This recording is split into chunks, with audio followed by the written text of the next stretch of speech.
Newburyport was not like it is today, where you've got the music scene and the alternative music scene being part of popular culture. If you wore, for instance, a Dead Kennedys t-shirt or a pair of Doc Martens to high school, you would have to defend yourself against usually hordes of people who thought that that was not appropriate. And alternative back then wasn't fractional, it wasn't segmented like, you know, you were either into hardcore or you were into punk or you were goth or you were into emo or whatever. It wasn't like that. It was just, you were either mainstream listening to AC/DC Back in Black or you weren't. And there were so few of the people who weren't that they just stuck together. The first band I played in was actually called Psychotic Youth. It consisted of me on guitar with a guy named Mike Dunn on vocals, and the drummer was a kid named Johnny Cooper. We used to practice at his place up on Washington Street. Subsequently, we formed a band called NPD pretty much out of that. NPD became the same singer with Dan Connors on drums and Steve O'Sullivan on guitar and myself. And that band sort of, to my recollection, was the first Newburyport punk band. And we actually went on to play some big shows. We recorded a bunch of stuff and went into Boston and played with big bands in the Boston scene and national acts that were coming through, Uniform Choice and Slapshot and bands like that. Then we hooked up with some of the kids in the Portsmouth, New Hampshire scene and the Dover scene, and that sort of became like our adopted home because there was a lot more people up in that area that were into just music of all kinds, and they actually put on some great shows at local, you know, KFC halls and the Masonic Temple and stuff like that. There was always good shows up there, and we got a lot of those bands to come down and play here too.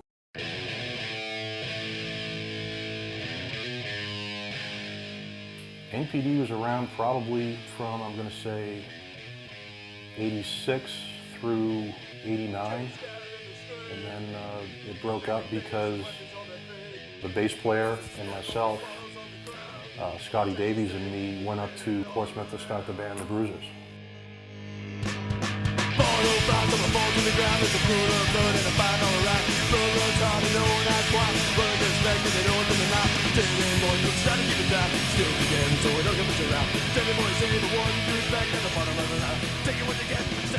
The Bruisers were more or less an oi band, a punk oi band, street rock, sort of what grew out of the British music scene, bands like the Foreskins and the Oppressed and stuff like that.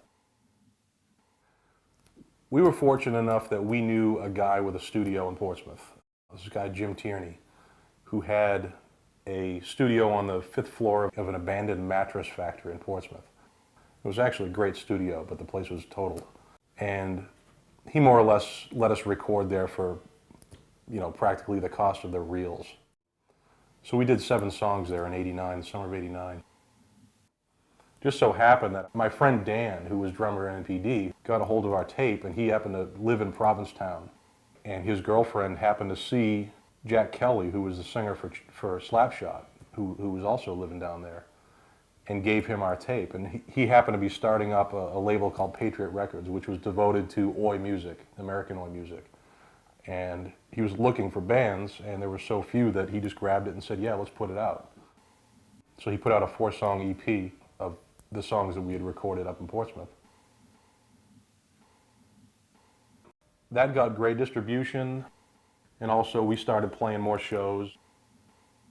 After that, the label folded, so we had to put out our own CDs, and a few lineup changes and so forth, and Dan came in on drums.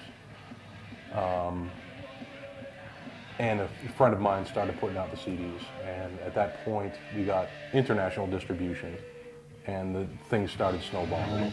Thank you. You know this one.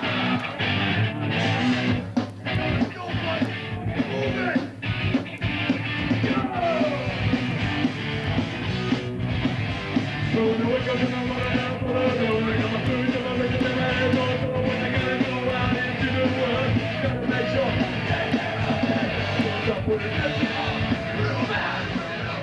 The Bruisers started out playing music that they wanted to play. We all loved listening to oi music from Britain, and there were no American bands doing it. So we thought, like most kids do when they're starting out, let's play what we like. You know, the first song I wrote for the Bruisers, I was probably 18 years old, you know, and that represents the mindset of an 18-year-old. Well, I stayed in the band for 8 years, so by the time I left, I was 26. And anyone who's 26, who still mentally is where they were at when they were 18, is probably not getting out of the house very much. I mean, you gotta grow up a little bit, and we, you know, we grew up too, musically as well as individuals, and we wanted to play music that talked to the people who were like us. You know, we didn't want to play to 18-year-olds the whole time. We did a record called Cruisin' for a Bruisin' in '94, and that album was all about, you know, lyrically was all about growing up and having responsibility and dealing with real life issues like parenthood and you know, whether or not you were going to be part of the American dream. You know, if the house and the swimming pool was for you, or if that just wasn't in the cards for you. And you know, 14-year-old kids can't relate to that. And we always thought you either grow up with your audience or they outgrow you. And to a certain extent, that was true. I mean, I've talked to a lot of people over the years that really like the later Bruisers stuff, who were there from the beginning and grew up with us. And then on the other hand, I've heard a lot of people say that we sold out, whatever that means. I always thought of selling out as doing something that you didn't feel because you could make money at it. We were doing the opposite. If we wanted to sell out, we would have been playing the old style Bruisers stuff because it was more popular and more kids would buy the records. But it just went over their heads sometimes.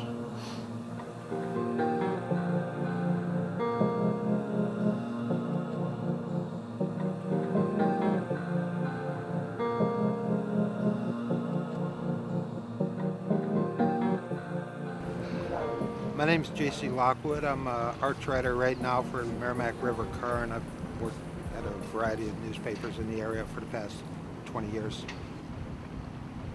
When I first started writing about Newburyport, I worked for mainstream newspapers, and we did the normal thing. You know, we covered what's going on at the firehouse or at the respectable joints, and we covered blues music and the whole singer-songwriter thing. And so I didn't know much about the underground music scene until through the mail came this press release talking about this band, Hamlet Idiot.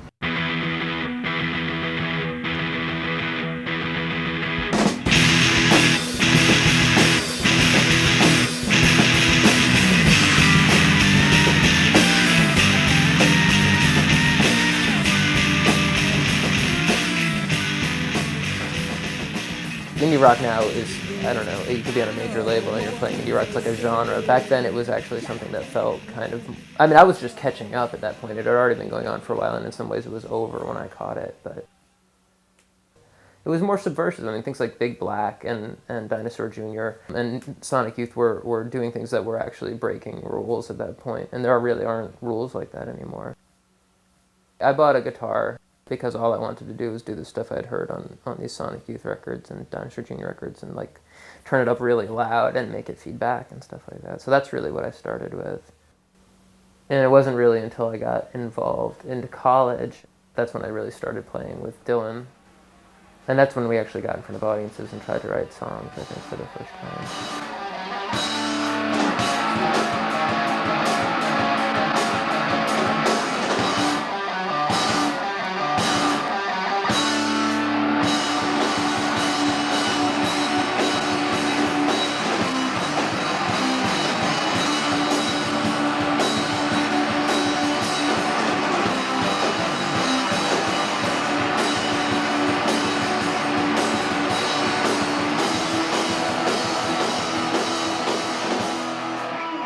I got this press release. I didn't know what to think of it. When you're in the newspaper business, you get all sorts of mail, and you know, you get mail from a lot of crazy people. I kind of like crazy people anyhow. So I gave him a call and we set up an interview and we met. And we basically talked about what the band was doing and how hard it was for young bands starting out to get any kind of exposure in Newburyport. There were no venues for these bands to play. They weren't getting any ink in any newspaper, and the music was interesting. And that's what struck me. It was original and it was very interesting.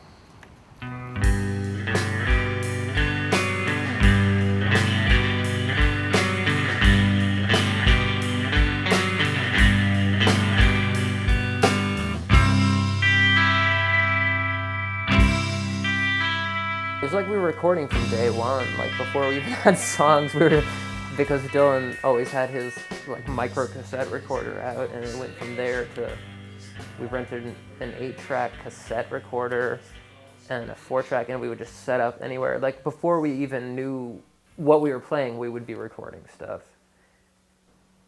There's tons of these cassettes and things of pretty, varying quality music. We went to Chicago and recorded a single with Steve Albini, which was like mind-numbingly like terrifying. Here's this guy who was like the greatest underground indie rock icon, and we're recording these songs in his basement. We got better as a band, I think. We were certainly playing better as a 4-piece when we had the bass player in place and had the new rhythm section in the second sort of incarnation. We were playing more interesting material. Yeah, I mean, I hate to say it, but in a lot of ways I look at Hamlet as like a great failed experiment. Like the intentions were good, but it just never, somehow I always felt second rate about it, and I'm not sure why.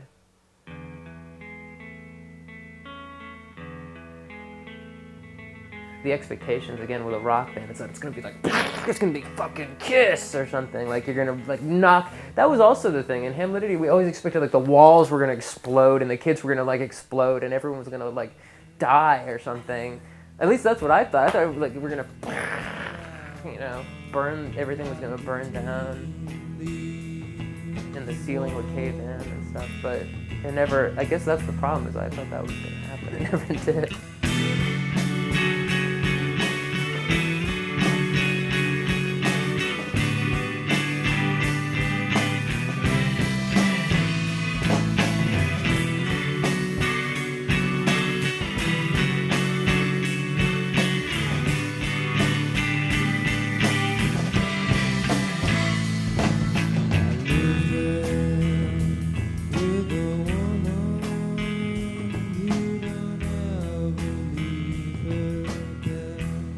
Shows you all the time. That's loud. It's fucking nice to see all you kids. But what's up about this is at the door with $90 short.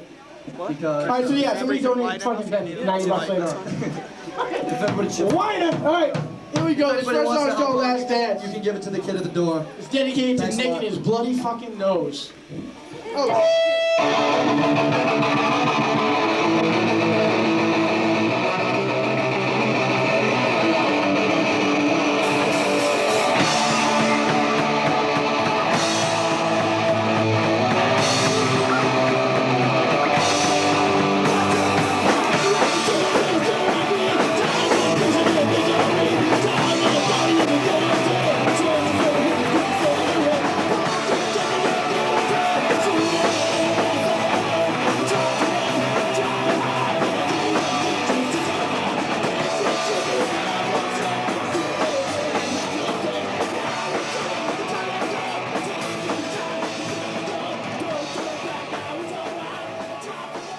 First came to Newburyport around the age of 15 or 16. It was a different community in comparison to such a small town like Georgetown. It was a little bit more diverse. It had a lot more of a community structure with art and theater. Not as much then as now, but that you could like sense that there was a lot going on. It wasn't even just that Newburyport was like, had a handful of kids like that were punks. It was more that these kids actually were friends, and were willing to kind of accept other people in that might only have shared something as small as just like liking the same band. But for a lot of those kids, it was the only one common denominator between them and like everybody at high school that hated them. My first band was Lost Cause. We started in the later part of '99. I think the first time really I ever did anything was we recorded for the Envy compilation, Fight Like Family, and that was on like Halloween night. Done with the 8-track around the living room, doing Clash covers, nasty as you can get. It was good. It was my first project. It was a big learning experience. It was always a ton of fun. Gave me something to do. Gave me an outlet to vent some anger and stuff like that. Currently, I have a new band called These Lies. Brand new, fresh off the block. Just started playing out. Looking to go into recording soon. Not a far cry from my last project, a little bit faster, a little bit nastier. It's been a ton of fun so far. More than I was overall expecting. I had a good idea of what I was getting myself into this time around. It snowballed really quick, and it's just already started to be something a little bit bigger than I was even expecting at this point. It's great. I love just being back out and playing shows and seeing kids and having a reason to hassle friends to hang out on weekends. I love the whole aspect of being at shows and seeing friends and, all being there for the same reason. But to talk about Newburyport and any type of actual like music outlet for people to actually be able to play rock and roll, the unfortunate part is the conversation ends there because it's really not. I'd rather talk about actually like the Salvation Army or City Hall where they've been really open to allowing the kids to actually do what they want to do and do it the way they need to do it. They've always had small limitations such as, you need to have a janitor or a police. But I think that if there's any real like musical outlet, it's definitely between City Hall and the Salvation Army rather than the downtown bars because they'd never allow all ages anyways. I think so long as there's kids in this town, there will always be some source of punk rock community. The more you open your eyes, the more you notice it, and the more you turn your head, the more you can say it's not there. Like communities like this is exactly what you make of it. If you're not doing anything, then there's a good chance nothing might be getting done. But with Newburyport, I think it's always going to have that underground feel where the kids will always do what they do and the musicians will always do what they do. It's all about just overall having fun.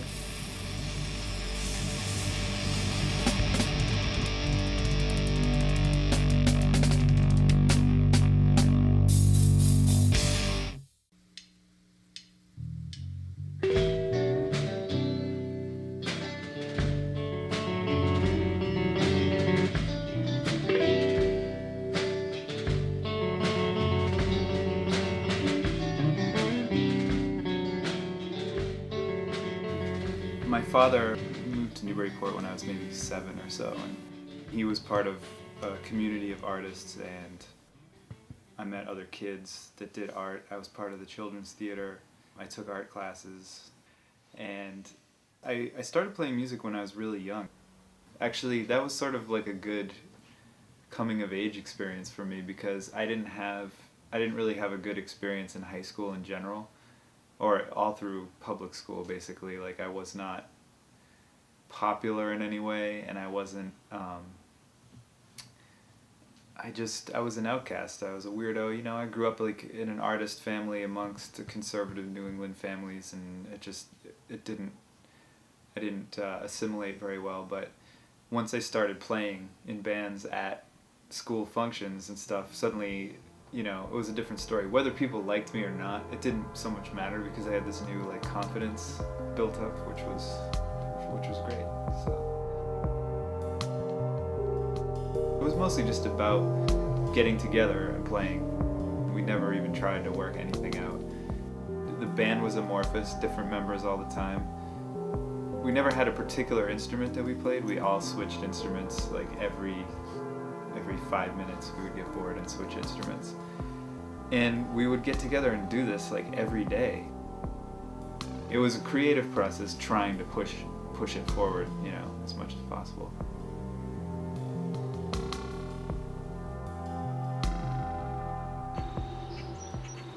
So around 1994, I moved to Cambridge to start going to Mass College of Art, and when I moved there I started hearing this WZBC, the Boston College station, and they were always playing this amazing electronic music of the time that was like, I don't know, ambient dub, experimental electronic dance music, I don't know, it was some sort of something I didn't really know.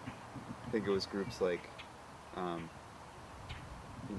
The Orb, Aphex Twin, Autechre, Bill Laswell, things like that. And every night I would listen to that, and I started really getting into the sounds, and soon started buying electronic music gear, analog synthesizers, drum machines, samplers, stuff like that, and started messing around with my 4-track, making stuff even before I really got going at Mass Art. But so by the time I got into the media program there, I had music to play for people, and it was a good environment because it started a critique process and helped me to move the music forward.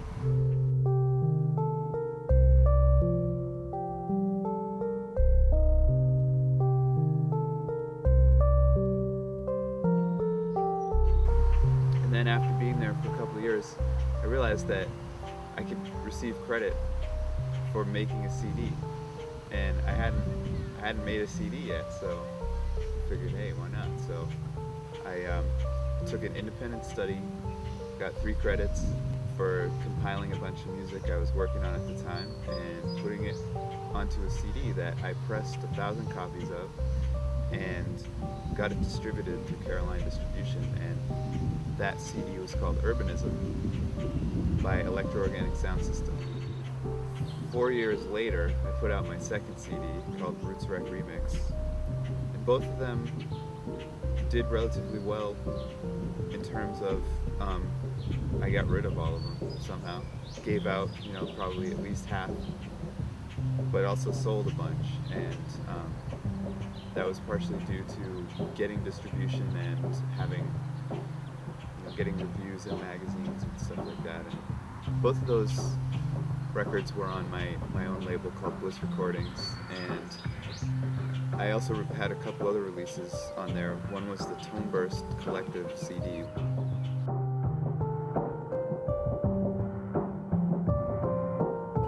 Tone Burst was a collective of artists and musicians that formed out of a need to present our work. We were all doing this experimental dance music stuff, and we didn't have venues to perform in because the clubs didn't like what we do because it's too experimental.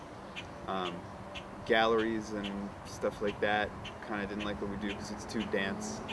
So we started to have to come up with ways of banding together as a collective and having like a larger event and sort of finding ways that are white lies basically about how to promote.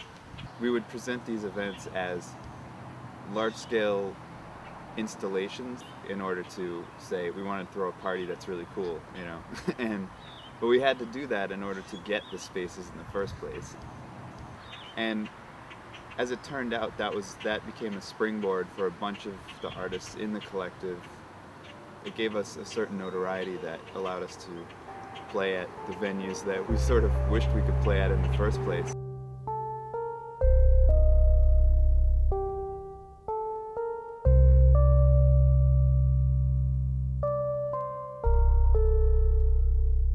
The people basically split off to do their own things out of the collective, and some of them sprung out into like pretty good positions in the world of interesting music. And so for me personally, it was also that type of springboard, because now I've been able to do more touring. When I think about it, that's one of my main sort of goals in music is to be able to travel and see the world. I remember having an abstract goal, sort of, which was that I'm going to put a lot of my energy towards this no matter what I'm doing. Since I've been working in the Newburyport scene, it's been 10 years at least, and I'm still like nowhere. But I'm doing stuff and I'm having fun. I mean, I'm touring and I'm, putting out records, and that's all I really wanted to be doing. So basically it's just keep doing it.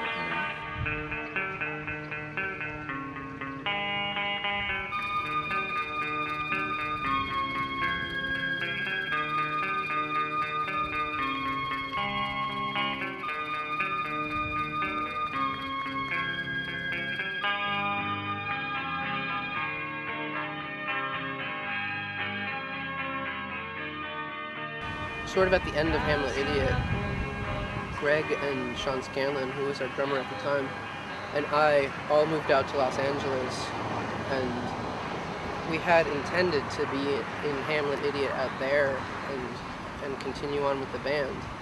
But for some reason, once we actually got out there, the band just sort of faded away at that point. So I started writing songs with just my guitar and my 4-track, and I wrote these songs which were pretty different from Hamlet Idiot, which ended up being the first Tiger Saw songs. And then I moved back to Newburyport in '99, and as soon as I got back, I think even before I got back, I started putting the band together. I said, I'm coming back, I've got these songs, I want to have a band. And I called these people up.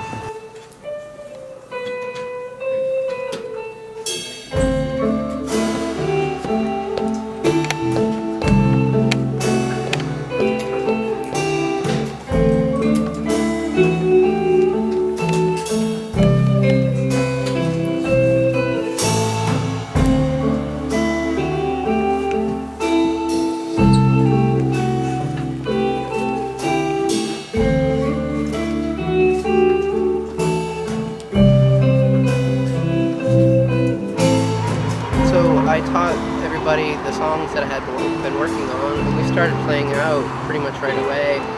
We're working on newer songs.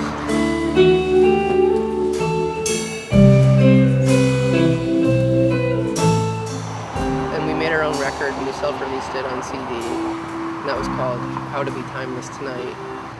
And I was really proud of it, and I was really proud that it was so different from Hamlet Idiot, even though I really loved what we did in Hamlet Idiot. That's still something I'm very proud of. I just liked that it was a whole different side of things for me. And I just loved playing out, and I really was enjoying seeing new places. We did about 30 shows the first full year of Tiger Saw, and then 50 the year after that. And we just kept a steady schedule, and we've been playing all over the place. We played all over the United States and Canada at this point.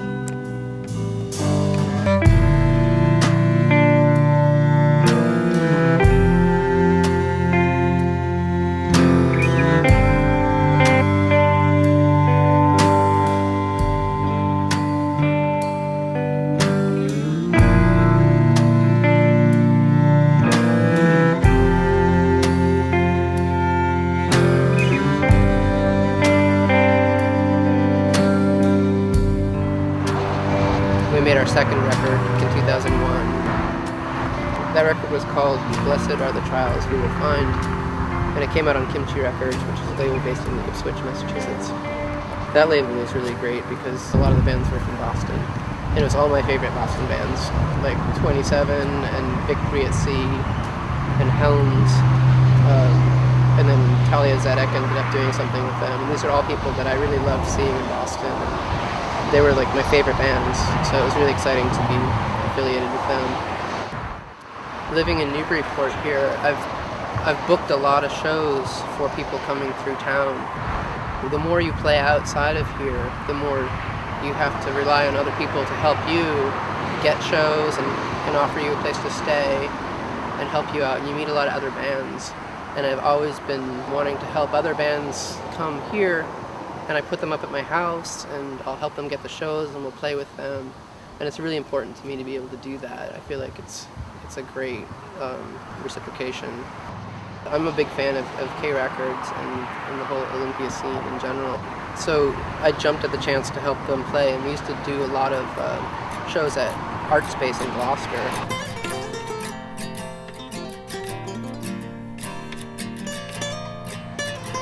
The first couple shows we did, I think, had Mira and the Microphones and Calvin Johnson. I booked these shows for a period there, and then that place got shut down by the police. So we started doing more shows in Newburyport, the same stuff that we used to do in Gloucester. So over the years, a lot of the K bands have come here and played in Newburyport, and we played a lot of the shows with them. And it just opens up. Once you have one or two come, they tell other people, and Newburyport has, I think, gotten a good reputation as far as being a really open place, an exciting place to play. To me, it's really important now to be able to offer that kind of thing, especially all ages shows. So any kids who are mildly interested and want to see what's going on, like, they can actually just go downtown to a venue and see these amazing artists.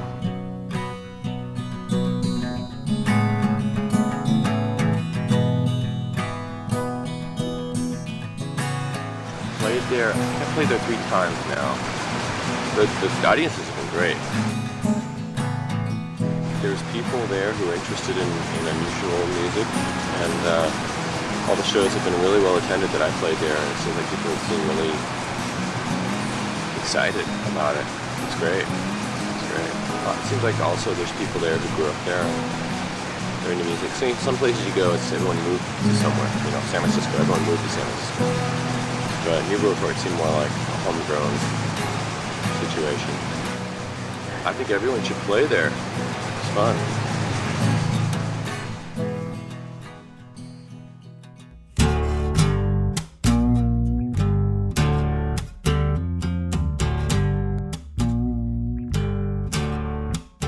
My music is kind of influenced by the old time blues people like Robert Johnson and everyone. I kind of like the music style, so I mix it with my own thing. I don't really know what that is, but so I'd say it was slight old time blues music. Slowly by whatever means. Regulate the levels of the light and the dark crowd. The Newburyport music scene right now just seems kind of like a monthly thing, or like a bi-monthly thing. It just feels like we don't have enough shows right now. It doesn't seem like a lot of people besides the 20 people that we all know are really involved for too often. There was a show that I did at this house in the living room with Dennis Trussell, which was really nice.